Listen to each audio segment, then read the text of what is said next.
Rashid Khan had a wicketless spell, conceding 54 runs against RCB. Livingstone scored 39 runs off 17 balls against him. Sai Kishore outperformed Rashid in the same match, taking 2 wickets for only 22 runs. He varied his pace and length effectively, while Rashid bowled faster and missed his lengths.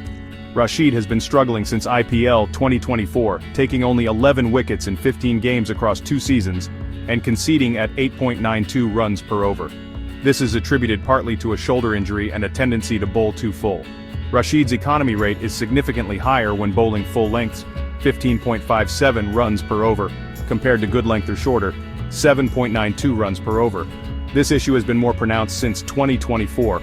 Credits CricBuzz article Data Shorts Rashid's misfiring radar.